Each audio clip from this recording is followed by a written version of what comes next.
golf language. Is that a car? Is it a golf is in a car? No, it's not a call.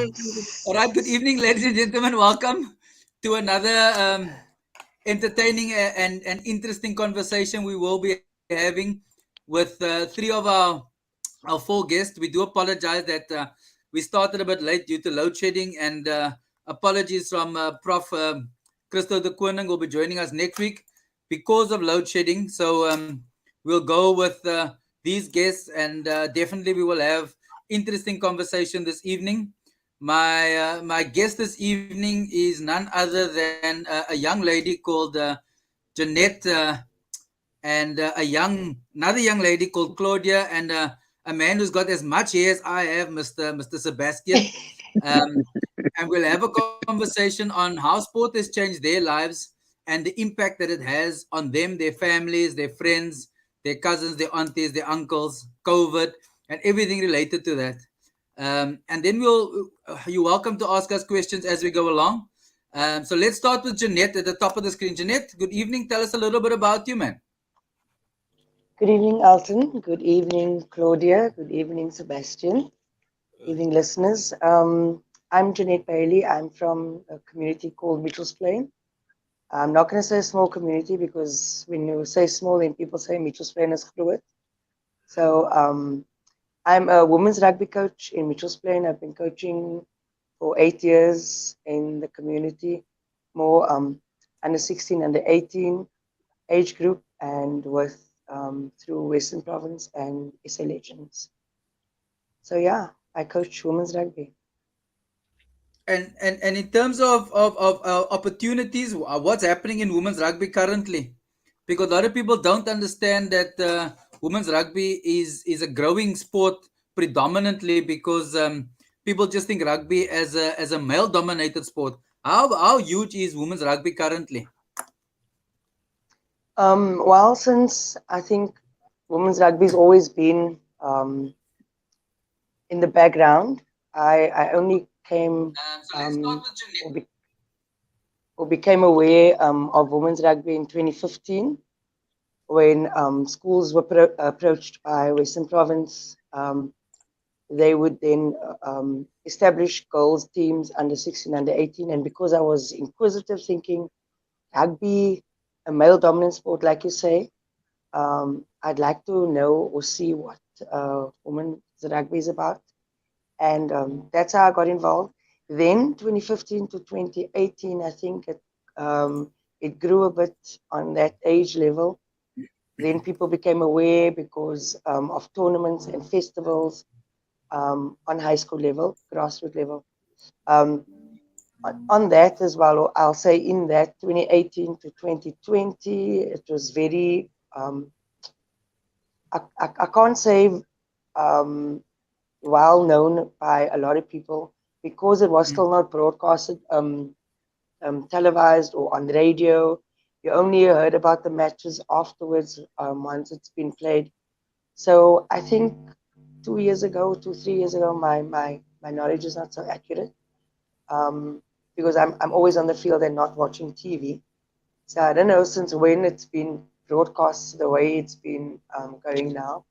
But I can tell you since 2020, I think after COVID, there was a bit of a lapse. People weren't aware. It was just the boys, normally Stormers playing. And because of COVID in that 2 years, because rugby is a contact sport, there was a big gap. And in that time, things died down a bit. So now, I say basically about a year and a half ago, it's kicked back up. We our gates and our doors and our homes and fields are more open now. And now women are heavily involved in look at Banyana. Banyana, they made our country proud. They've always been there, like everybody knew, but I mean, they won and now wie's Banyana, het almal gehoor van Banyana, it's like that. So the same with the Springbok women's team. I'm sure if they win, they've won now the Commonwealth, a couple of matches as well. So there, people were also like, have you seen the women's Springbok team, sevens in the Commonwealth? So I can tell you, yes, women's rugby is there on the forefront. We're not getting the exposure that we deserve, but that's why we have platforms like this, so that people can know of women's rugby and how it's been developing, you know. Definitely, and we'll touch on that in a bit. Let's jump to someone else who's also the fairer sex, who's also a teacher. Nogal. Claudia, good evening, welcome. Tell us a little bit about you. Let me make this disclaimer. People didn't know who Claudia Jenkins was. When they said Claudia Sievert, everybody said, no, we know that person is. So explain this, Yeah, like you explained it to me earlier. I'm married. I've been married for the last, very happily married the last 5 years. My surname is Jenkins. My maiden surname is Sievert, and I just kept it like that on social media. But legally, my surname is Jenkins. I'm a teacher. I have a lot less colorful career than your friend up there, Jungit, our friend. Um, I, I'm a runner, and that's how we know each other. The longer, the better. Um, I'm also the cross country coach at my school, and I'm the secretary of the Central Primary Schools. Gosh, I'm gonna miss the name now, but of the Central Primary Schools, I'm the the secretary of Central for the primary schools. And And so I've been, how did your whole running career start? I mean, you're not running since yesterday. I mean, no. give us a shortened version of that expensive history. I could probably mention my dad. Maybe Yes, some of people course, know him on here. of People might course. know him on here. But yeah, I've been around running probably for the better part of my life, maybe the last 3 decades. About 12 years ago, I had plastic surgery, a breast reduction, and the doctor warned that if I gain lots of weight, it's going to come back. So I need to figure out something to keep myself fit and healthy. A month later, I started gymming, and the next thing my dad said was, "They start running. Try it. If you don't like it, you don't like it." And that's where I'm at now. It's been a solid 10 years, probably 6 years of real running. There've been a couple of marathons in between and ultras and participating in some other events also. It's And a been couple of interesting. comrades in between. Don't be shy. You can Yes. tell us about. You can Only, tell us a only couple of three. comrades. They don't really count. Only three. Listen, only three. Only three. It, Only three. it's three Modest. more than most people have ever done. So own it. Thank you. Yeah, I do. I do. I do. So yeah. That's me. So and we'll chat about that in a bit. Meneer Sebastian van die Boland of van die Cape Winelands. Aan ander kant van die boerewoskerte. Nog gaan dit daar by jou, my vriend. Goeienaand meneer, goeienaand aan die kykers. Ag, dit gaan baie goed. Elton, baie dankie vir die geleentheid. Dankie man. Kyk hier. Vertel ons gou eers 'n bietjie man. Jy is maar nou 'n bewaarder. En nou is jy ook betrokke in sport. So dit sit mos hier lekker in my koppie man. Wat duidelik gou hoe werk alles daar by in jou kop. Altyd nou saamkom. Want dit klink nie reg vir my nie 'n bewaarder wat betrokke is in sport. Want meeste bewaarders wat ek gesien het, is mos groot mense wat net rond staan heel dag. Werk dit so en hoe betrokkenheid is hulle in sport, jong? Nee, Elton, ek is dan nou een van die bewaarders wat nou al raak geloop het, wat nou nie net in daar rond staan in groot liggame wat in sport betrokke is. En daar's ook ander van ons wat in sport betrokke is, in die departement self. Is daar verskeie sportskodes. So Sebastian Abrams betrokke in, soos jy genoem het, in korrektiewe dienste, in sport. By oomblik is ek in tennis en in die rugby betrokke. Ek is ook betrokke op die nasionale bestuur daarso, bevoorreg om daar te kan wees en ook die sport so te kan verteenwoordig. Dan is ek 'n Hollands keisregter, selfs 'n afrigter in vroue rugby wat ek nou hoor, sy net praat van afrigting in vroue rugby, jy weet die gevangenes speel so teen mekaar in die Weskaap rugby en dan is ek die afrigter daar by die vroue. Ja. So ja. Ek smile in dit man. Ek is bly. So in my in ons werk het ons beslis dit nodig om betrokke te wees in sport, om jy weet dis baie spannend, vol stresvol om heeldag binne 'n gevangenis te wees, soos baie van ons kollegas met die gevangene werksaam is. Daar so sport gee 'n goeie uitlatingsklep beslis vir dit wat jy daai het, want ek kan vir jou sê soos op kampioenskappe gaan, sportsaangeleenthede, doen dit in beslis persoon wat werksaam is baie goed. En ek glo ook in ander departemente. Ja, kyk dit is so Samuel, ek ken mos nou wat sê Samuel Teron, Pieter de Villiers is 'n groot pel sê, nee Elton, ons is bewaarders as jare in sport. Nee Samuel, ek stem. Die probleem is baie van die mense verstaan nie dat bewaarders deelneem aan sport nie. Daarom is dit is nou vir Sebastian hier so 'n bietjie wat te vertel hoe bewaarders nou deelneem aan sport en hoe dit gebeur binne in die gevangenis en buite die gevangenis vir die bewaarders. So Sebastian, blykbaar as 'n heelwat sport verskillende tipe sportgroepe wat deelneem. Soos ek weet, as rugby, daar's draf, as tennis en klomp ander sportsoorte wat nou die bewaarders nou deelneem tot nasionale en internasionale vlak. Hoe werk dit so? Ja, die departement het eintlik alle sportskodes wat ons wat ek kan deelneem aan. En as ek praat van alle sportskodes, praat ek tot op hengel, varswater, hengel, die verskillende hengels wat daarmee gepaard gaan. Ons het self die aerobics oefeninge wat ons het daar, wat nou nie as 'n amptelike sport deurgaan nie, maar as 'n sportskode by ons is, om dit te doen.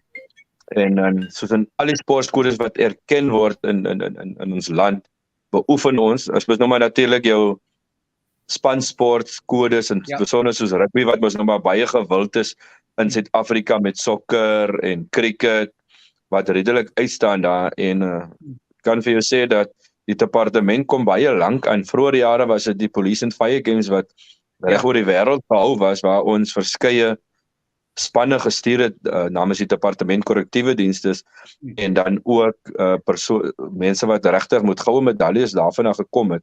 So in die departement self kan ek vir jou sê is baie goeie atlete. Kyk, so in die land is daar 73 sportgroep tipes wat by SASCOC geregistreer is. So en hier het maar nou net 3 teenwoordig rugby en draf en Sebastian teenwoordig nou die hele korrektiewe dienste. So dan moet nou 1000 woorde hassel. So now that you understand a little bit about everybody, let me ask you this question.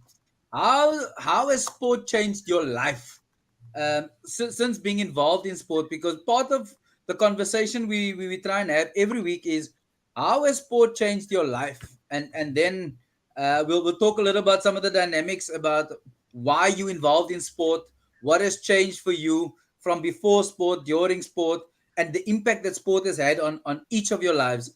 So let's start at the top again. Let's go with Jeanette. How has sport changed your life and why? Yeah, I can say as a youngster, I played hockey at primary school. I've always liked sports. There wasn't rugby then when I was at primary school, because I'm sure if there was, I would have participated. I think I misunderstood hockey for baseball, or one of the two, I can't remember. I ended up going to the class and seeing that there's a field, there's goalposts. So how does that work? If it's baseball or softball, I can't remember. Anyway, I ended up playing. I played through my primary school career and into high school career, and tried club level as well. It wasn't successful, I think. And then working with kids, I can't say, since my young days, not going to give away my age, working with children, even in my matric year at school, I've always admired the teachers and especially the women, the way of teaching and building and supporting us as youngsters, man. I wanted to be a teacher one day, and I wanted to be a leader in my community. And eventually when I got involved with the education department, I think my love for children became more, and my love for sports became developing sport in my community became um, a goal for me, man.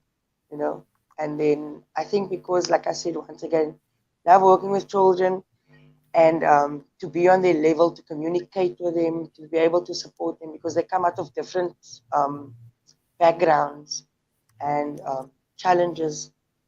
And I encounter that on a daily basis, and it has helped me um, go forth or given me the. I keep on saying I like a challenge, although there's a lot of challenges we find ourselves as coaches and as women. Sorry now, Sebastian. No, it's But good. as women, we are not supported the way men are supported in sports, and that gives me the oomph, man. You know, the challenge, the go. If you're going to stop me at one point, I'm not going to give up. I'm going to go back again. I'm going to go back because at the end of the day, it's about the kids. It's not about me. It's what I can bring to the table and where I can help the child develop in rugby, yes, in other skill in life, academically, that as well. I don't just assist girls with rugby development. We try and upskill them emotionally. We support them career-wise. We do team building, things like that. So it's not just develop on the rugby field, but as a woman, as a teen, as a mom one day. So and the kids, the girls that I work with, doesn't matter out of different communities. Hulle gee vir my die lus man om dit te doen. Yep. You know, Absolutely. they supportive. The parents are supportive, so that just makes it great to do. And that's what drives you to continue doing what you're doing because of the support that you get and the enthusiasm from the kids. Claudia, Yeah. from your perspective, why are you still running? And Why? why you involved? Why? Yeah, and why are you involved in sport? I mean, you administrator at school level in the school Yeah. athletics. Why? Listen, for me, as crazy as it sounds, absolutely exhausting myself at the end of a long day is my place of peace. Running has taught me so much more about myself, about others. It's taught me how to manage myself and taught me how to manage my stress levels, very importantly, especially being in the teaching profession. It can be quite challenging. In my professional life, it's sharing my love of running. Not every child wants to run. I know that it's not for everybody, but I try. I recruit as hard as I can at the start of every cross country athletic season and try and get as many kids. And there is a difference. My ex-colleague of mine had a saying, and it might not be that extreme because I come from a school with a bit more challenging background, but he used to say a child in sport is a child out of court. Correct. And so I've seen the more challenging learners when they become involved in sport, when they excel, and I'm not just talking about running, I'm talking about soccer, I mean any of the other sports codes, they are less likely to give you trouble because they focused on something else. There's another strength, especially those who struggle academically. So I encourage them. And that's why I love running because running's for everyone. Doesn't matter how tall, short, chubby, skinny. You don't have to have a certain skill level. I'm terrible. I can't catch a ball, throw a ball. I tried that. I think my parents also tried to recruit me to do that at school. It didn't work. And so running was the one thing I could do because all I needed was a decent pair of shoes, shorts, and a t-shirt. Yeah. It's a simple sport. It's very basic. But the discipline that comes with it is something that I carry every day and that I share with the kids that have come through my hands, that have participated in the sport, and they would agree. Absolutely. And, So yeah. and I've written 4 things down and I'll get to that in a minute. Sebastian, van jou kant af, jou betrokkenheid in sport, is dit vergelyk met die dames of is dit heeltemal anders? Sport is eintlik in my bloed. Ek Hoe was bedoel jy nou? Ek is Wat kleur is jou bloed? Hy's 'n bok. groen en goud. Hy's 'n bok. Hy's 'n bok. Nee, ek kom uit 'n sportfamilie uit. So op laerskool het ek al begin rugby speel. Ek was baie jonk geweest. Toe moet ek al rugby speel en ek het eintlik met 'n groterige persone gespeel of hoër ouderdom as wat ek was. En ek was 'n atleet geweest, so jy weet, my tyd om nou nie my ouderdom weg te gooi soos dit te sê nie, was ek verplig om sport te doen op skool. Ja. So ek het atletiek gedoen op skool en toe ek in die departement daar self kom, het ek nog selfs rugby gespeel en toe ek begin om tennis te speel. Want my pa en my oom was self in die departement met op haar tyd tennis gespeel het en vriende van my. En daar het die liefde net weer begin vir my tennis en die ontwikkeling. En dis hoe ek het verder gevat het en selfs met soos ek sê, ek het 'n baie groot passie vir rugby self. En die afrigting en om jong mense sport te laat beoefen en dit is soos jy sê Claudia, dat child in sport is a child out of court. En dit is vir my baie belangrik en as ons gaan kyk op ons plattelandse dorpies in besonder dat baie hier is by ons nie model C skole 'n sport besig om heeltemal weg te raak in ons skole. En dit raak vir my 'n probleem, want dit beteken ons kinders raak uit die stelsel uit weg met veral die geleenthede wat daar deesdae in sport is vir ons jong kinders. Maar kinders kry nie daai nodige blootstelling nie. So as jy nie in 'n model C skool is of deur 'n skool raak gesien word wat vir jou na hulle toe 'n lok of aanbied om daar skool te gaan en natuurlik met die onkoste en dit wat hulle dek nie, dan gaan ons kinders verlore. En ek het by 'n geleentheid ook genoem as ons gaan kyk dat van ons kinders kry om in die Kaapse Wynlandse span deel te neem. Dan moet hulle self betaal vir die onkoste na die oefeninge toe om aan die toernooi deel te neem. En ons ouers het nie daai geld op die platteland nie.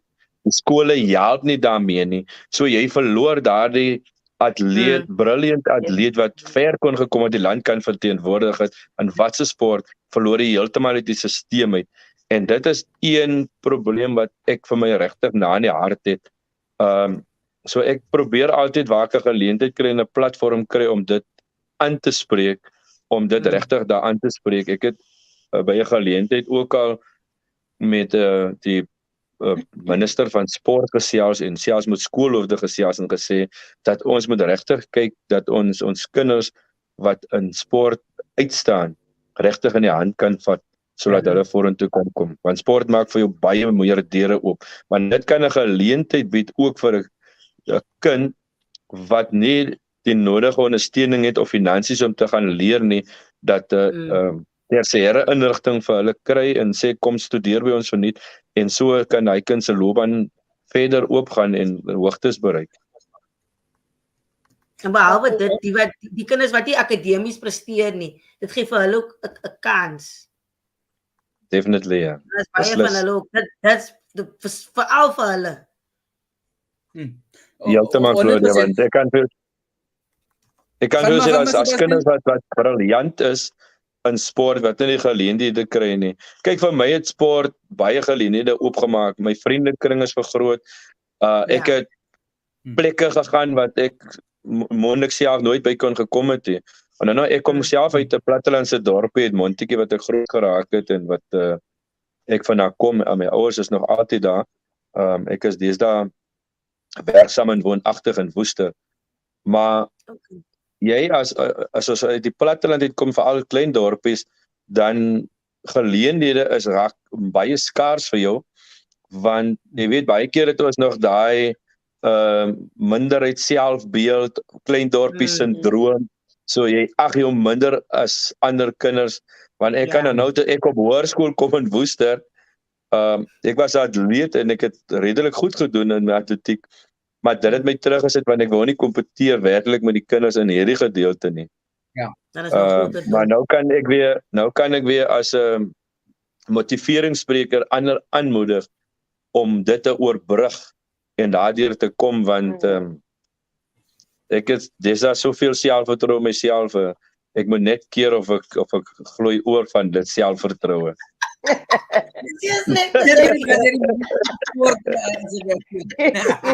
Mooi gesê, Sebastian, mooi. Jy kan vir ons stuur na die Kaap toe vandag. So let me try and summarize what you've just said. So from my perspective, there's two components. One, sport changes people in terms of discipline, commitment, time management, and team effort, right? And teamwork. Yes. So because I'm involved in sport, I know how to work in a team because I'm a team player and I get coached as a team. Time management, I've got to be on time for training. I've got to do certain things. I've got to meet a goal in terms of match preparation, all of those kinds of things. Discipline, and all of that transcends into schoolwork and into life, right? Yeah. So, and to what Sebastian was saying is, currently sports should be in our pyramid. Our sports pyramid is inverted, and I speak about this every second week for some other reason. So at the base of the triangle should be mass participation, where we should have as many people participating in sport and from a sport literacy perspective, whether it's run, jump, catch, throw, micro and macro handling opportunities, proprioception activities. Then you have talent identification. Then you have elite participation. And part of the problem, Sebastian, to what you're saying is, you look at Michaela, who got a medal at the Commonwealth. She can't go to World Judo Championships because there is no money. Because sport is not a high priority in South Africa. If you look at the budgets of sport across the country, we are ranked number 10th out of the budgets. No disrespect, but even prisons are ranked higher than sport from a budgetary perspective, Sebastian. And that's the sad reality of South African society, is that the prisons get more money than sports people. And for me, that's a significant challenge. So if you've just joined in, you're welcome to join us in conversation. Put your comments, your questions in the chat, and definitely we'll pose those questions. So to that, the next part of my conversation would go, how do we break those barriers? And what have each of you done to break certain barriers in your own perspective, from a sport perspective? Jeanette, from your perspective, from a rugby perspective, from a women's perspective, what barriers have you had to break in Mitchell's Plain to get people to understand that rugby is alive and well from a women's perspective, and that women rugby is not gonna cause one of the misperceptions is that if I play sport, I'm not going to be able to bear children. How do we break those kinds of barriers? You know, Claudia, from your perspective, time and life barrier. Sebastian, die mense wat dink bewaarders kan nie sport doen nie, want hulle moet net daar staan met 'n sweep. So think about how and how we can break these barriers, and what techniques have you used to break or challenge yourself to break those barriers. And we're going to flip it a bit. So let's go with Claudia first.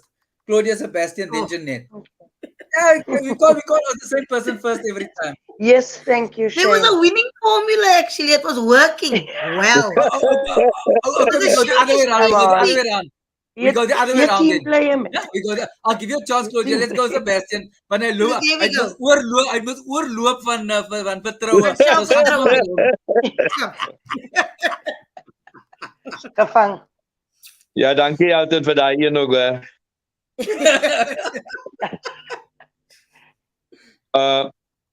Vir my is dit baie belangrik, en wat ek doen om regtig persone in ons praat nou korrektiewe dienste verband. Dat enige band, ons praat van sport aan die algemeen. Nie net korrektiewe dienste nie. Ja, maar net so 'n stukkie van korrektiewe dienste nou in terme van die sweepklap gedeelte. Ja. Dat ons het wellness daar wat ons bewusmaking het aan ons lede ook die belangrikheid van sport. En dit is soos ons gesê het, dat elke mens moet sport beoefen. Dit hou nie net vir jou gesond nie, maar dit bied soveel meer dinge. Hy stres en al hy wat van jou afkom, net al gaan stap jy ook net en neem deel aan so sportaktiwiteit. of om hiking te gaan doen, wat ook 'n sport is, wat regtig goed vir die siege is. En so in korrektiewe dienste het ons gereeld wellness daar om kenmaking, bewusmaking te hê ten opsigte van sport en dat beamptes daar moet betrokke wees en selfs soos ons by tennis gaan verskeie provinsies wat ons besoek met die ontwikkeling van tennis en mense bewus te maak van die sport self. Ons weet dis maar een van die sportsoorte wat besig is om selfs binne ons departement uit te groei, sodat sport kan voortleef, sodat die generasie wat nou daar is, nie as hulle uit sport toe gaan en dan is die sport nie meer daar nie. So dit is baie belangrik en dan in ons gemeenskappe en Zanet, ek wil aan vir jou sê, veral met vroue sport en ek is 'n baie groot voorstander dat vrouens vorentoe kom, veral in 'n sport wat gedomineer was deur mans, dat die vrouens hulle regverdige plek daar kry en selfs dit wat hulle kan bied in sport daar kan bied. En soos in die gevangenis opset, soos ek verwys het vroeër, dat die rugby span wat ek daar het, daar's baie van daai vroumense wat nooit in hulle lewe rugby gespeel het of die sport kennis van gedra het nie. En na 'n toernooi, dan vra hulle vir my coach, as ek uitkom, waar kan ons gaan speel? Kan jy nie games really, want daai saadjie is daar geplant en hulle wil dit baie graag verder vat. En ek sê altyd vir hulle, dis die een sport, is die een geleentheid wat jy hoogtes kan bereik en wat nie 'n CV nodig het nie. So mense gaan nie kyk dat jy het 'n kriminele rekord, soos jy kan nie in sport deelneem nie. En dit is een van die positiewe dinge, veral vir persone wat binne in die gevangenis opset is, wat buite na toe gaan, dat jy nooit hoef bekommerd te wees dat as gevolg van jou kriminele rekord, gaan jy nie by sport betrokke kan wees nie. En dit is ook so belangrik, dat jong mense, dat omdat die geleenthede nie is en soos jy nou tereg verwys het dat die land self wat nie voorsien aan sport nie. As ons gaan kyk na binne in die korrektiewe dienste self, die gevangene beoefen self sport. Daar word voorsiening gemaak vir hulle vir sport. Op plaaslik, in die provinsie selfs, op nasionale vlak. Ja. En dit spreek boekdele in terme van sport om hy geleenthede te gee. En hoekom nie te meer liewers 'n groter begroting het in ons land vir sport en om besonders dan ten minste die atlete die geleenthede te kan gee om mee te dinge. Want as die trofees en die pryse daar kom dat hulle oorwinnings behaal het, dan is die land eerste, maar die verteenwoordig die land Suid-Afrika. Maar hoe kan ek iets verteenwoordig wat nie in geensins 'n bydrae gemaak het tot my deelname in enige sport nie, want ek kan nie in 'n sport deelneem en ek is geaffilieer by 'n organisasie, maar dan wil hy organisasie of die affiliasie wil nou kom en sê, maar dis een van my atlete nie. Dis dieselfde as ons gaan kyk na in ons land se situasie. So regtig sport is baie belangrik en om uit te gaan in die bewusmaking daarvan te maak en om persone aan te moedig. En soos ek sê, ek is baie daarop gestel om vroumense bloot te stel aan geleenthede wat daar is. Administratief, as baie wat baie keer vir my sê, maar ek het nog nooit in my lewe sport gedoen nie. Hoe? Dus ek, jy kan op ander maniere betrokke wees in administratiewe hoedanigheid, net deelname by sport. En ek kan vir jou sê, mense wat al administratief by sport betrokke geraak het later beginne die sport beoefen, want hulle is betrokke by die oefeninge en die ontwikkeling van dit en neem deel aan dit en aan die einde van die dag het hy daai saadjie geplant wat dinge verder en vorentoe vat. En after my tyd staan hulle maar net daar so en as die span kort dan sê hulle kom spring sommer in agterna, hulle sommer speel hulle saam. Dit klink nou amper soos by die rugby, vir alles hy nou hierso, jy weet, as ons nou uitspeel en dan as hy nou nie genoeg manne in die derde span nie, as hulle, jong, as jy nie jou talk saamgebring het, jy moet gou instaan hierso. Ja, jy werk mos werk. Claudia, from your perspective, how have you broken barriers and shattered perceptions of people and sport? I don't know if I've shared, I don't know if I've shared perceptions. I'm just a woman who runs. I'm an average woman who runs, but I'm passionate about sport at my school, and I'm very fortunate to be teaching at a school where the head of our school is quite passionate about sport. We recently hosted our first triangular, and played soccer and netball against two other schools. I don't know if any other schools are doing similar things in other areas, but we hosted our own. The three principals came on board and decided they were going to host this, just a friendly, but it had the kids so pumped. It had the boys and girls so excited. I mean, our school, I don't know if they've had netball maybe in the last 5, 6 years. Now we have kids practicing netball every afternoon. We have boys. We were donated a soccer turf. I think about a year ago. We've got boys practicing in the afternoon, but what you also require is committed sports people at your school. And I'm very fortunate to be at a school where we've got a number of colleagues who are extremely passionate about sharing their love of sport with the learners, and you can see the difference in those children. It's amazing. But you've got to have it from the bottom. It cannot start in adulthood, or it can start in adulthood, and it's fantastic. But it's even better when it's introduced when children are younger. And although I'm at a regular public school, not a Model C school, we try and do the best that we can for our kids. What you were talking about in terms of cost is very true.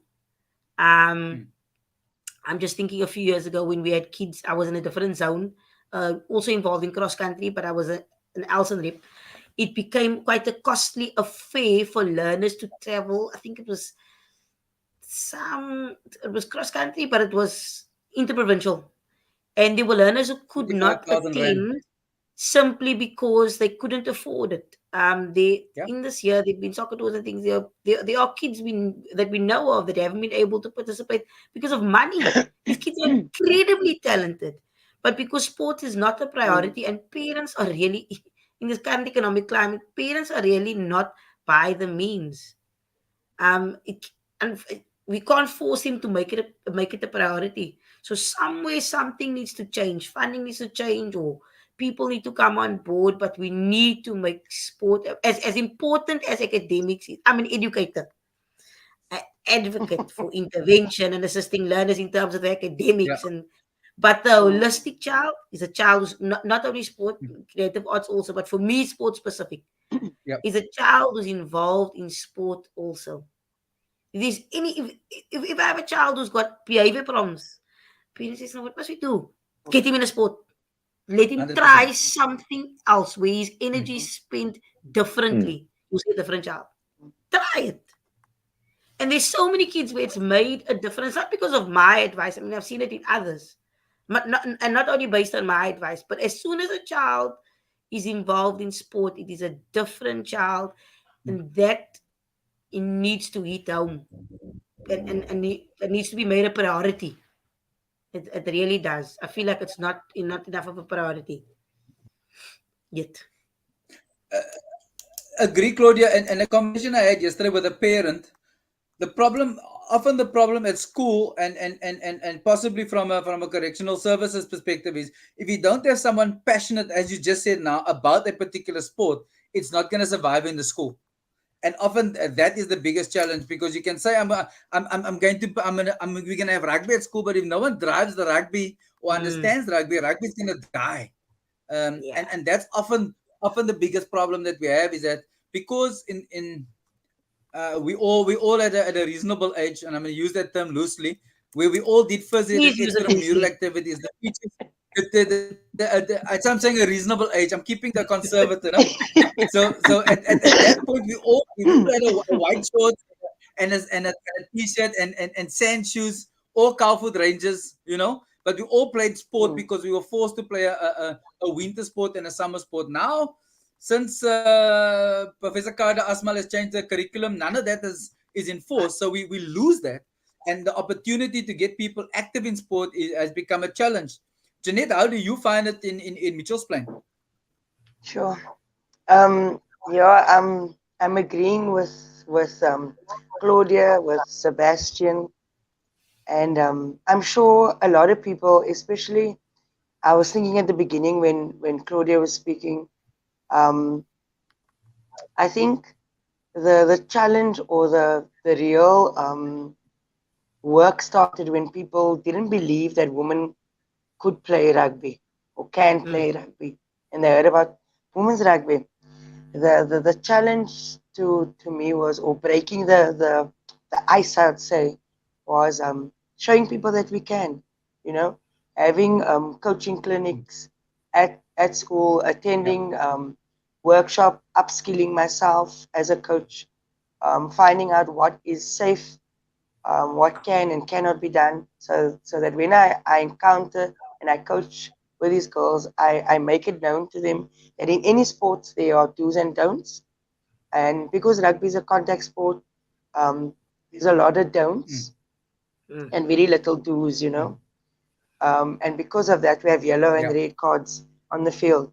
But to upskill ourselves as women, to make sure that the sport that we're tackling, I'll say, in such a term, that we tackle it hands on, to protect ourselves as sportswomen, and to show men that as dangerous as it is for men to play it, it's just as dangerous for women. And like, I like the fact that Sebastian said it in Afrikaans, is such a beautiful language, that he supports women, and especially in rugby, that it needs to get the accolades and the support and the know, like the men in the sport. I mean, if everybody can come on board, support, like Claudia said, she's just a woman that likes to run. I'm just a woman that loves rugby. And I am so proud that since 2015 I've started coaching women's rugby. It's been 7 years, and in that 7 years, I've touched many lives, especially girls, from developing and the support. We've had Western Province players under 18, we've had under 16 Western Province players. We had our first, which was playing Springbok under 20, Leandi Smith. That was in 2019. Now in 2022, we have two Springboks in Mitchell's Plain, Lee Fortuin and Raika Hendricks. So these girls are not just, they are ordinary girls running in the street just like everybody else, but with the support of the community and coaches and development in our communities, our kids can achieve just like everybody else. Doesn't matter the sex, doesn't matter the age, doesn't matter the challenge.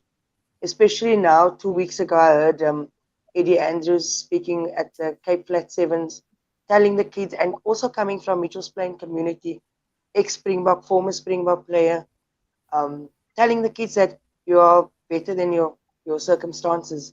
And our circumstances shouldn't it shouldn't be measured by the ability of what we can achieve as coaches and for the future sportsmen and sportswomen. So if everybody can just step in and support us, our Springbok women's team will be phenomenal. Our men's would be, I mean, we'll have runners like Claudia herself, and we'll have men like Sebastian supporting our sporting code, you know, and taking it to another level. So if everybody can just tap into that, like she says, sports is since 2020, it's been down academically, mentally, emotionally. Everybody was affected. And the moment we had sports now at school, the kids are beside themselves. It's like, where has it been? Why can't we do it again? When are we going to play again? They want it all the time, which means there's a hunger, there's a need. So we need to start. Otherwise, we're going to lose these kids and this talent. So, yeah. And you've touched on my next question to in a minute. Let me just give you a comment from Yolandi, which says that African leaders has a reactive mindset, hence the overcrowding in prisons. Very sad about Michaela. But what message does it send to our youngsters who are less privileged, who fight daily battles in other areas of their lives? We really need to do more as normal citizens in society. Our communities also need to generate funds for kids who excel in sport and different areas. 100% Yolanda. And part of what we're trying to do tonight is to showcase that there are opportunities in sport. Everybody on this panel is, and they've said it themselves, that all people using sport to make a difference in their own lives and as making a difference in other people's lives. And we need to build more mentorship programs from my perspective. We need to be able to take someone under your wing and say, come, let me help you, let me take you onto the next steps and define and help people. As Ida says, well said, Jeanette, where we come from does not define us as a person or as a sports person. And that's the essence of sport. It breaks barriers. It breaks down the obstacles that we've set for ourselves, that society has set for ourselves. Because when we get to that field, or the playing field's level, we all need to score a goal. We all need to run from the start to the finish, irrespective of what baggage we bring with us. And often we forget about that as a coach. That when I come to the training field, I've got a whole range of other things that have happened prior to me coming, whether I'm a junior, whether I'm a senior. Claudia comes to training, she may have had a fight with her husband, so she's not going to perform as well as what she would in a training session, because her mind is now die mekaar van wat is gebeur met haar na man. So as a coach, to take in a bad way, Claudia, don't run away and don't shoot me. I'm just using it as an example. But you understand, and what we need to be thinking about from a coaching perspective. So Jeanette, to your comment about COVID has played a significant game changer. In 2.5 years, almost, we did virtually nothing. There was no sport. Claudia will tell you how she had to run through the house and through the garden. Any of us do that. Don't remind me. Because Don't we wanted remind to have me. mileage on our legs and all of those. Yes, see. I think you saw me out on one of my first runs. Say again? I think you guys. What did you say, Claudia? I said, I think you saw me out on one of my first freedom runs that first weekend. When they said we could run, I ran every day that weekend. Just because I could be outside. It's crazy. Yeah. That's rough. Exactly. Exactly. So how has COVID shifted your perception of sport and the impact that sport has had on people's lives? Let's go there. Any one of you? Or shall we start with Claudia now this time? Yes. Yeah, start with her. Good one. When the teacher does, who we going to pick for the oral? You and A for Abrams. Something like it's We will win alphabetically. Because of my surname, I was always first. Always first. Always. Mine is second, it's a B. And I was C. Okay, so then I have to start again. And I'm D. just Yeah. Let's go with you. We have the alphabetical part of the first four, ABC. Yes. So Claudia, let's go with you, Claudia. How has COVID changed things for you? Listen, Inish, it was a real challenge. When they locked us down in March and said you can't go outside. I generally ran about 5 days a week. The kids were also involved in sport at the time, but in my personal capacity, like you said, I was one of those people who ran kilometers around my driveway, in my park, in my neighbor's yard when they gave me a space. It was crazy. I have photos somewhere as evidence. But when we were allowed to go outside again, it wasn't even about the races. Same like for the kids now, it's not even about winning things. It's just about participating again, being able to get out there again. It has taught me, and I think I see it through the children now, it's just taught us to appreciate sport more. I think that's what it's more than anything else. COVID has taught me to appreciate those 2 months that we had. I don't know how long were the teachers at home. We were home for 2.5 months. I just thought it was a Don't tell, very, don't I know they get very jealous, Felt like forever. but we were home for a long time. But for the kids, I can see it now, especially those who are sort of the foundation phase and now moving, they would be now grade 3, 4, being introduced to sport. For them, sport, it's just, they appreciate it. They are excited about it. I've never seen kids so excited to play with a ball before. Before they used to play, but I think they took it for granted. But having be unable to do, especially, I mean, all kinds of sports. We were very weary even about PT and how we're gonna arrange it, and when the children have to touch the equipment, simple things like that. So now the kids are out and free, and adults are like me, for example, out and free, and you can run as much as you want to, or play as much soccer as you want to, on the netball that they offer at our school as much as you want to. You just appreciate it more. What it's done for me, it's just I appreciate it so much more. Absolutely, 110%. Definitely. Yeah. Jeanette, from your perspective, how has COVID shaped and changed your perception?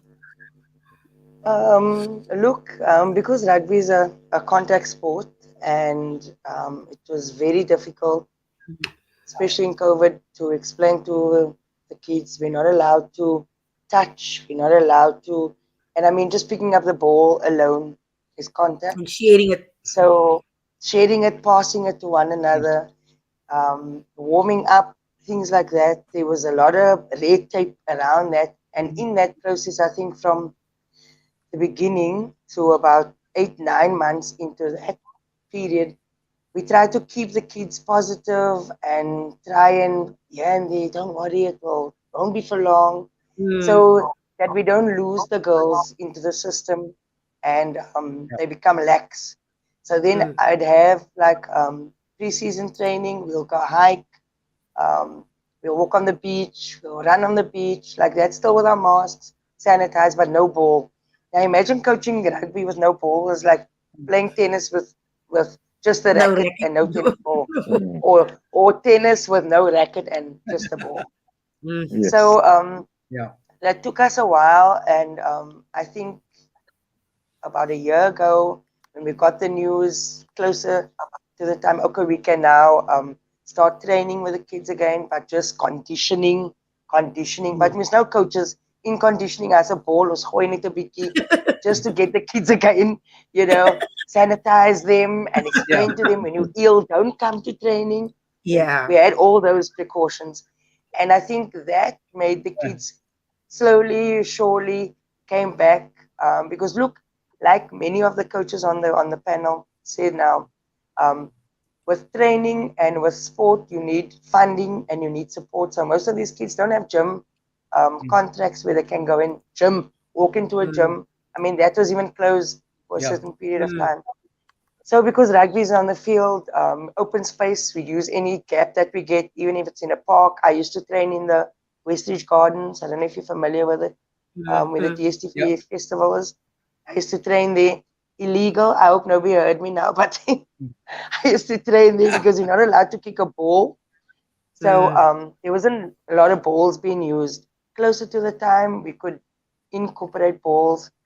And then it was on like Donkey Kong. The kids just appeared. You kick a ball. Where do you play? When can I come? And it's girls. They still see girls, but they want to know, when can the boys come? So the fact that we have that, the kids see that somewhere, somehow, it's not just I'm going to train and I'm going to disappear. I'm going to train. I'm going to play in a match. From there, you're going to be developed so that you can go into a channel. In a year or two's time, we don't know in what state our country will be, but by then our kids won't have the 2-year gap that they've had. If we just incorporate, like I said earlier on, break those barriers, speak, go out in your communities, get those kids off the street, because lately now academics has gone down the drain since it was full capacity. The kids' discipline has shot up the roof. I mean, I work at a school daily where my colleagues, they are distressed. If you take the child outside to kick a ball, kan nie heeldag buite speel nie. That's how they feel. So why can't we have phys ed back in school? so that the kid's mind can be stimulated, you know. I kan nie altyd in die bord vaskyk en in die boek vaskyk nie. After hours school training takes an hour, then the child must leave. There's no transport. There's a lot of red tape. Yeah. And that needs to stop so that our kids can, so that their mind can be processed into the way it was 2 years ago. We can't go back. We need to go forward. But going forward, we need the support of everybody. You know, it's, the future is our kids. It's not us. Our time could be up whenever, but the future is our kids, and we need to build that. So where is everybody? You know? Absolutely.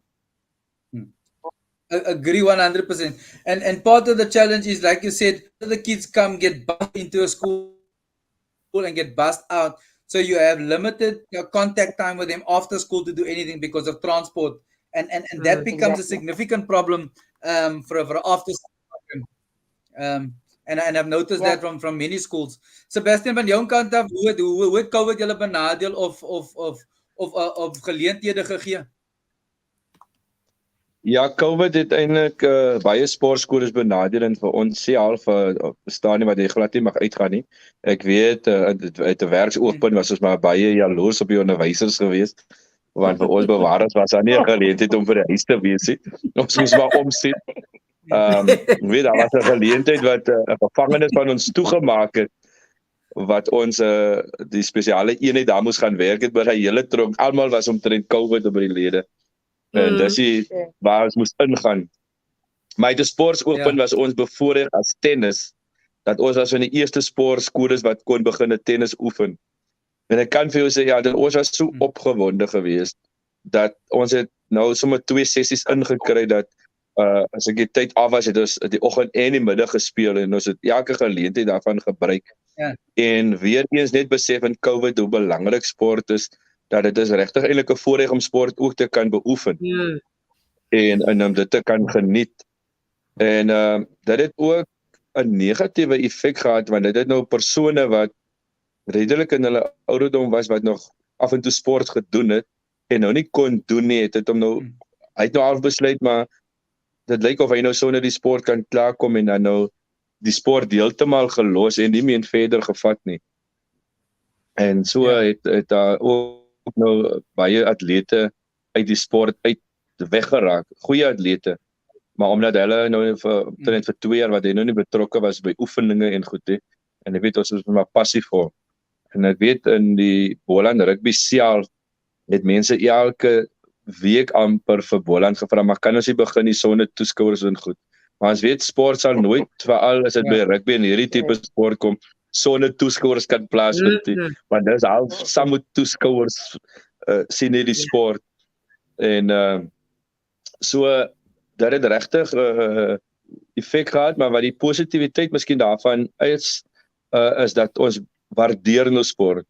Ons aanvaarding net sport is daar, en veral as dit kom by spansport, dat jy weet, jy moet dit geniet wat daar is, en die dissipline natuurlik wat dit ook saambring na in jou daaglikse lewe, wat jy vorentoe kan vat wat sport bied, en dit ook weer beklemtoon dat hoe belangrik dit is, en soos daar verwys is ook daar my 2 kollegas hier op die groep, dat dissipline het 'n bietjie weggeraak, en omdat sport nie daar is nie, want dissipline en sport is hand in hand, want jy sal gou agterkom wanneer 'n persoon of 'n kind of enige atleet betrokke is by sport, dat daar 'n ander tipe dissipline in daardie persoon wat sport doen, as 'n persoon wat geensins by sport betrokke is.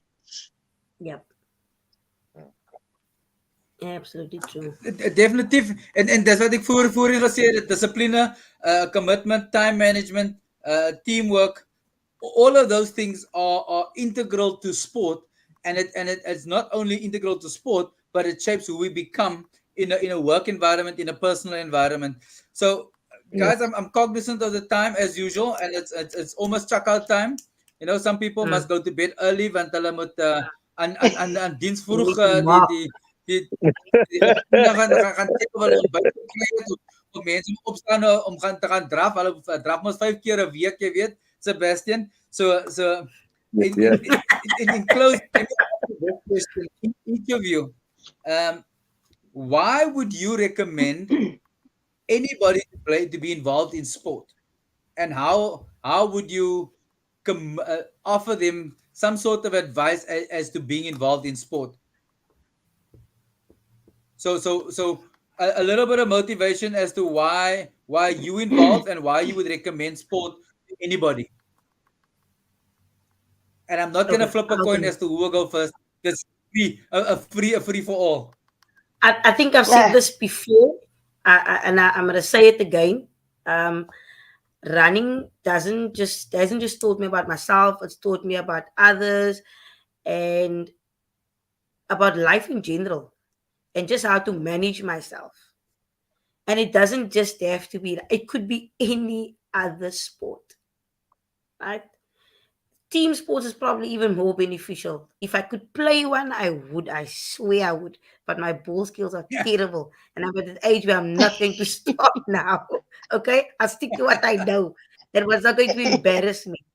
But sport will really the more sports you play, the more you learn about yourself and about others and just about life in general. Um but and for me, most importantly, it's the discipline. Hmm. Yeah. Good. I'm not gonna say In my terms of ball personal skills space, is of team space. What do you mean by the discipline, Claudia? Yeah. You said sport has taught you about discipline in a general space or in a sports space, or what do you mean No, from just my I'm talking about perspective? in general. It's helped me to. It's taught me how to manage my time better because I need to do certain things at a certain time. I become someone who's very, and it's not for everybody, but it's helped me to establish a routine because you need to be able to. I need to do Hmm. certain things in order to do this.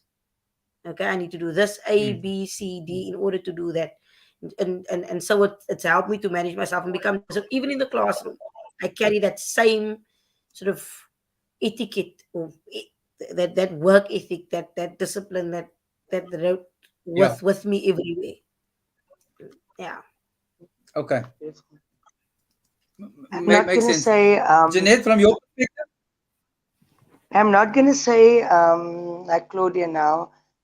My ball skills is 10 out of 10 um, because no coach is perfect.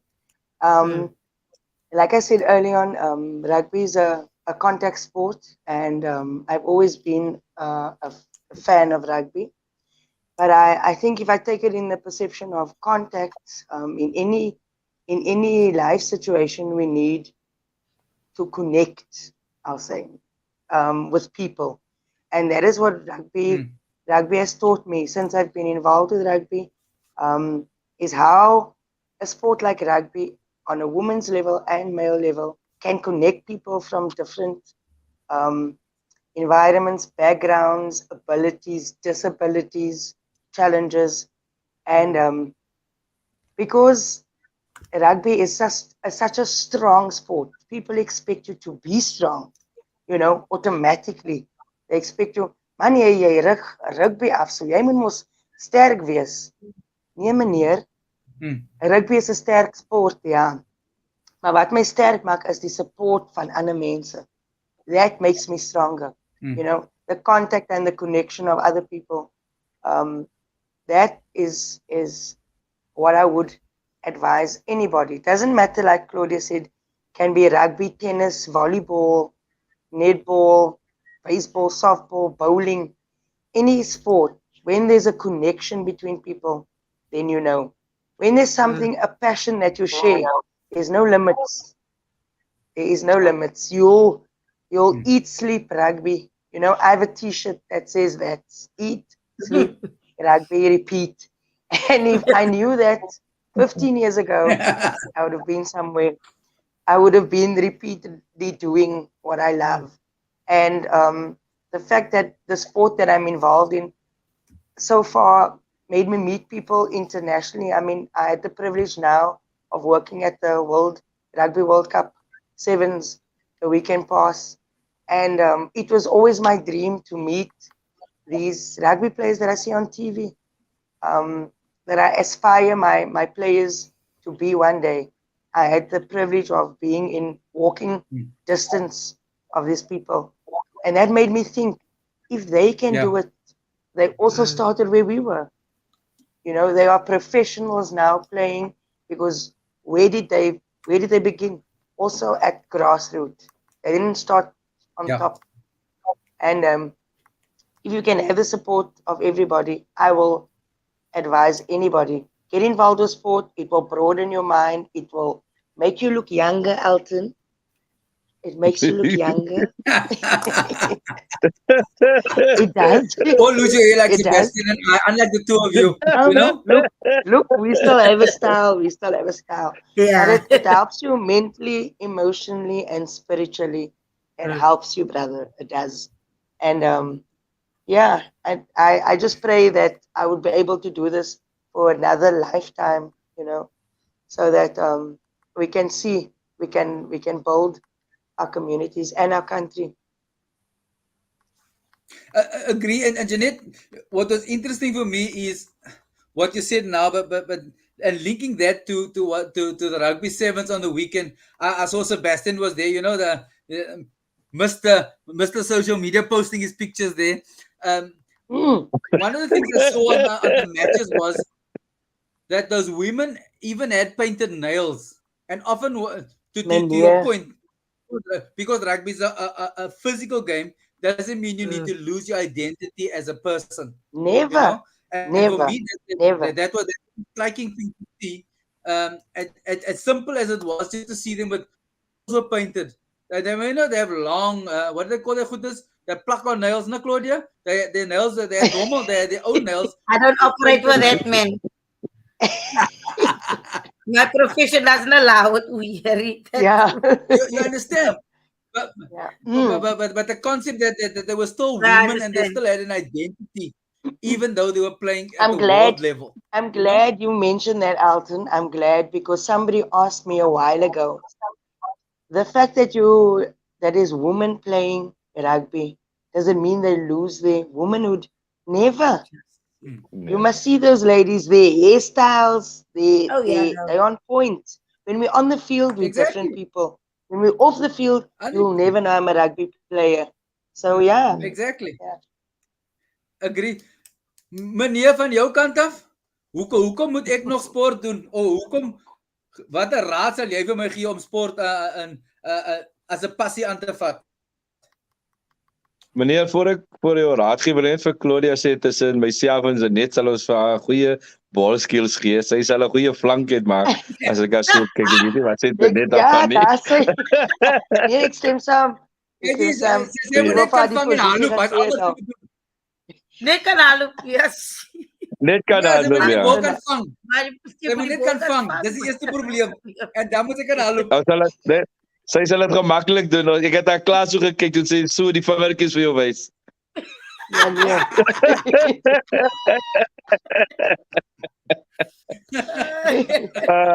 Om terug te kom na jou vraag toe, of jou stelling. Rugby maak, of sport het vir my baie deure oopgemaak, Jalton.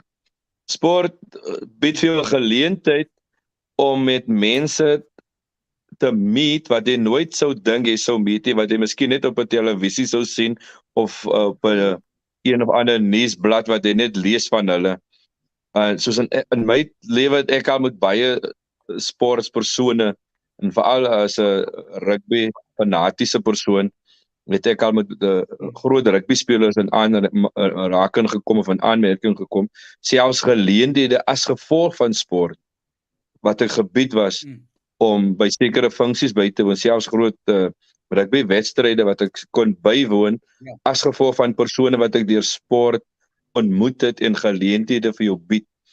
En om vir persone aan te moedig daar buite om by sport betrokke te raak of by sport te bly.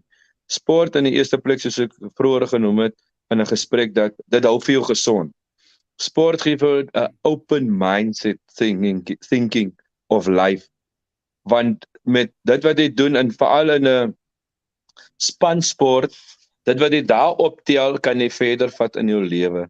Jy gaan weet dat daar is 'n volgende persoon wat jy moet omgee. Jy gaan besef dat dinge in die lewe kan nie sonder 'n ander persoon doen nie. Dat soms dink ons in die lewe ons het nie mekaar nodig nie, maar as jy in 'n sportverband, in 'n spanverband spesifiek gaan kyk, het jy elke speler nodig. En dis wat ek altyd vir my spelers sê in spanverband. Ongeag wie die 3 druk, aan die einde van die dag is die span wat die 3 druk. Want vanaf hy bal by die lyn staan skrim of waarvan hy kom, het almal 'n aandeel daaraan. Jy's net die persoon wat die afrondingswerk doen, maar Ja, almal word seker. beloon met dit wat daar aan die einde van die dag punte aangeteken word. So dit is wat sport doen in 'n persoon. So as hy nog nie begin het om sport te beoefen nie, begin sport doen, of dit 'n individuele sportsoort is wat jy beoefen om te hardloop en goed. Want ek glo daarin, Claudia, dat wanneer jy daar buite is en hardloop, as jou mind so lekker weg van al die bedrywighede in jou lewe, dinge wat by die skool miskien 'n bietjie hektiek was die week, want dit gee vir jou 'n lekker ontlading, want jy konsentreer net op dit wat jy geniet. En sport is daar om geniet te word. So watter sport jy ook al beoefen, moet jy geniet. En vir ouers wil ek sê daar buite, moenie jou kind forceer in 'n sportsoort wat die kind regtig nie belangstelling toon nie, maar omdat jy dink die kind staan 'n goeie kans om 'n springbok of op hoogste vlak daar te presteer, want hy gaan 'n ongelukkige sportsman of vrou hê. Maar sodra 'n persoon of 'n kind sport beoefen wat hy of sy van hou, gaan hy soveel meer uit daardie persoon uitkry. En dit is wat sport doen aan 'n mens. Dit gee vir jou geleenthede, dit gee vir jou 'n beter lewensstandaard en wyse, en dit gee vir jou meer perspektief oor sekere dinge in die lewe om te hanteer. So dit is van my kant af. Sport is, soos ek sê, ek lewe vir sport. Rugby is my eerste prioriteit in sport wat 'n groot liefde is. As ek vir julle sê, hoe het ek al gebreke gehad, net in rugby, en dan wil ek speel, maar dis hoe ek is. En toe ek nie meer kon rugby speel nie, het ek net besluit om die vletjie te vat. So ek is nog betrokke in Boland as 'n Boland skeidsregter ook. Mooi meneer, ek kan nie wag om vir u te ontmoet dan Boland. As reg, ons moet net gespeel, daar sê foute. Ja, ek kan nie wag nie. Guys, I'm going to read Blanche's comment. Blanche was one of our guests last week. A bit of history about Blanche. Blanche is, in my view, the most successful sports person of all time. Purely because she has a sponsorship for 38 years from Nike. Wow. Wow. I've never heard of it like that in my entire life. 38 A years. South African Yeah. runner has a sponsorship from Nike for 38 years. And Blanche is totally agree. Participating in sport does not detract from our femininity. Sadly, this is one of the myths that still plague some communities. We have come so far, yet have still got a long way to go in our patriarchal society. Thanks, ladies. Keep inspiring. Thanks, Blanche, for your words of wisdom and for definitely patriarchy. And the problem with patriarchy is that it's a societal challenge as a result of religion and a whole host of going back to 1652, which was gaan nie daaroor praat nie, and the diamond that was stolen now that's in the Queen's crown, the late Queen, so it's a so and as Ida says, mooi gesê Sebastian, jy bou ook wonderlike vriendskappe op deur sport te beoefen. Zyde nog 'n mooi Afrikaans skryf, Sebastian. Ja, ek leer uit die Afrikaans. Ek sien so. So, ladies and gentlemen, in closing, I'd like to thank the three of you, and I'd like to round it up by saying the following. Sport has changed people's lives in result of discipline, opportunities, it gives people perspective in sport, and often, as Sebastian has said, the biggest challenge is people want to live their dreams through their child sporting career. Number one. Number two, the challenge is that children should be given the exposure to try different codes of sport. And coming to what Claudia said earlier, she can't catch a ball because she's not been exposed to hand-eye coordination, to micro-skilled sports, and specialization of sport from a child's perspective is key. You need to take a gymnast, or a gymnast doesn't become a top gymnast at the age of 15 without starting at age 6. However, a footballer and a rugby player can start at age 12, or a runner and be a professional at age 18, because there's a different type of skills, and people need to understand from a specialization perspective which skills are needed, and when to hone a child into that. And then one of the other things that came out was that training leads into preparation for life. So the principles of training, whatever you learn in training, discipline, commitment, time management, we spoke about, overflows into the way we treat things in life and the way we live. Sebastian spoke about the concept of Ubuntu. It's teamwork. It's about building together. You use the concept of a try, Sebastian. Same principle as almal werk saam om my bal oor die lyn te kry. From a running perspective, look at Claudia, you run with a group to get you in preparation for a race. And until you get to that start line, until you get to the finish line, whether you come first or last, you've participated. And often that is the biggest challenge. People see their participation as a failure rather than as a success. And then the last thing for me is perfect practice makes perfection, not practice makes perfection. Because I can teach you how to throw a ball incorrectly doesn't mean you're going to be a success. You know, and unless we get to understand that, unless we do things right at the very beginning, we're not going to be a success going forward. So those are the lessons that I've learned out of our conversation tonight. Thank you to the guests for sharing your stories. Thank you for everybody that tuned in, for my comments in the chat. Next week, possibly 8 o'clock, possibly 8:30. Just No depending changing. on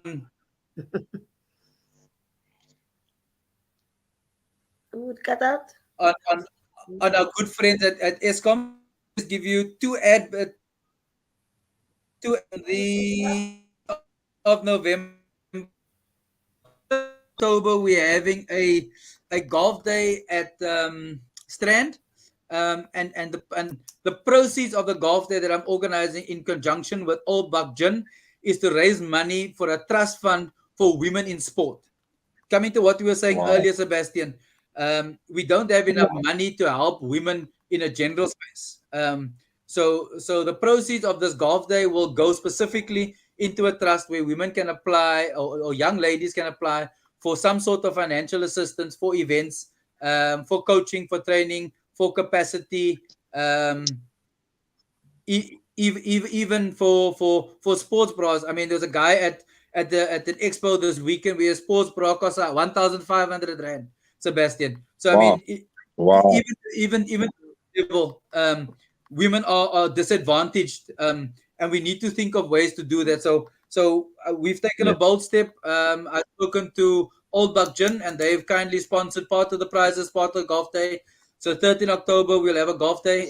If you can play or want to sponsor, touch base with me, definitely. I'll share it on the social medias again. And then on the 14th of November, it's a Monday evening. Remember, this month we had the dietitian.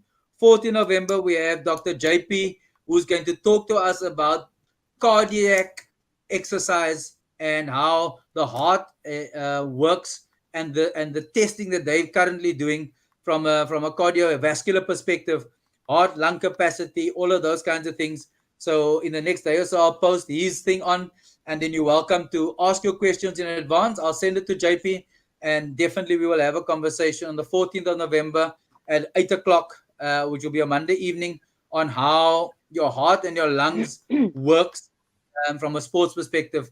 So, ladies and gentlemen, thank you for your time. Be safe this week. Have a good sports week.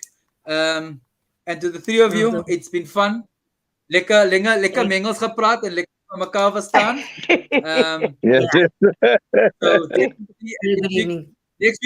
next week Thursday, we'll talk a bit about the business sport. Prof De Coning and I will have a conversation, and one or two others, about how sport, the dynamics of sport has changed from a transformation perspective, from a business perspective. So that's where we're going next week. And then we'll have a little bit of talk about funding as well, different types of funding streams. And in November, we'll have a talk on lotto applications that opens in Jan. So there's quite a bit of things coming. So definitely every Wednesday night, I look forward to having a conversation with you. Thank you, everybody. Stay safe. See you soon. Thanks, Alton. Thank you. Bye-bye. Cheers, guys. Thank you, Alton. Keep well, you guys. Cheers. Welcome. Thanks, Cheers. bye. Bye.